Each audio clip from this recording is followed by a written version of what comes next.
Kami tumbuh di kota yang selalu terasa sibuk Seoul, dengan lampu-lampu malamnya yang berkilau di sepanjang Han River dan kafe-kafe kecil yang tak pernah benar-benar sepi. Aku bertemu Jisoo pertama kali di bangku SMA, pada hari hujan yang membuat seragam kami basah dan langkah kami tergesa. Ia duduk di bangku dekat jendela, memandangi tetes air yang berlomba di kaca, seolah dunia di luar sana lebih menarik daripada pelajaran. Entah kenapa, sejak hari itu, kami seperti menemukan ritme yang sama, berjalan pulang bersama, berbagi payung, dan tertawa pada hal-hal kecil yang hanya kami berdua fahami.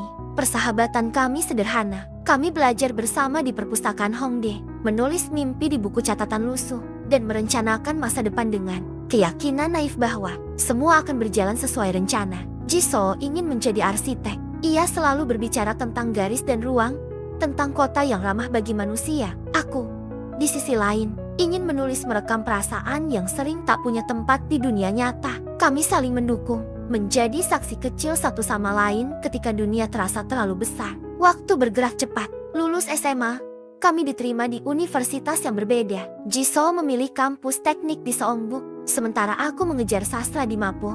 Jarak itu tampak sepele di peta, namun terasa luas di hati. Awalnya kami berjanji tak akan berubah, tetap bertemu setiap akhir pekan, tetap berbagi cerita di kafe langganan dekat stasiun. Tapi janji ternyata mudah tergerus oleh jadwal padat dan mimpi yang mulai menuntut perhatian lebih besar. Hari-hari kuliah memperkenalkan kami pada dunia baru.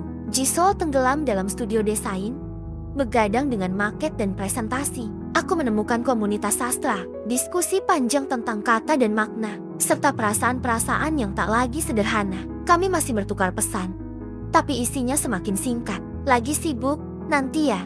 Maaf, minggu ini nggak bisa. Tanpa disadari, kami mulai belajar hidup tanpa kehadiran satu sama lain. Perubahan itu tidak datang dengan ledakan, melainkan dengan sunyi. Suatu sore di musim gugur, kami akhirnya bertemu lagi di kafe lama. Daun-daun menguning, udara dingin menyelip di sela percakapan. Jisoo bercerita tentang proyek besar yang akan menentukan masa depannya. Aku mendengarkan, tersenyum, tapi ada jarak yang tak bisa kusebutkan. Ketika giliranku bercerita, kata-kataku terasa canggung, seolah aku sedang memperkenalkan diri pada orang asing yang dulu sangat ku kenal. Aku menyadari sesuatu yang menakutkan. Persahabatan kami tak pernah tahu cara tetap sama. Bukan karena kami tak peduli, tapi karena kami tumbuh ke arah yang berbeda. Ada rasa cemburu kecil yang tak ingin kuakui pada dunianya yang terstruktur, pada keyakinannya yang tampak kokoh. Mungkin ia juga merasakan hal serupa ketika melihatku tenggelam dalam kata-kata dan emosi yang sulit ia fahami. Kami tak pernah membicarakan itu. Kami terlalu sopan untuk jujur, terlalu takut merusak sisa yang ada. Musim dingin datang, salju menutupi jalanan, dan kota terasa lebih sunyi. Kami semakin jarang bertemu. Aku menghabiskan malam-malamku menulis di kamar sempit, sementara Jisoo mengejar tenggat yang tak kenal ampun. Pada suatu malam, aku menatap ponsel dan menyadari sudah berbulan-bulan sejak kami benar-benar berbicara dari hati ke hati. Ada rindu, tapi juga kelelahan. Menjaga sesuatu yang terus berubah terasa seperti menggenggam. Salju semakin kuat digenggam, semakin cepat mencair. Puncaknya terjadi pada hari kelulusan. Kami berdiri di halaman kampus masing-masing, mengenakan toga, tersenyum untuk kamera. Jisoo mengirim pesan singkat, "Selamat." Ya, aku membalas dengan hal yang sama. Tak ada perayaan bersama, tak ada foto berdua.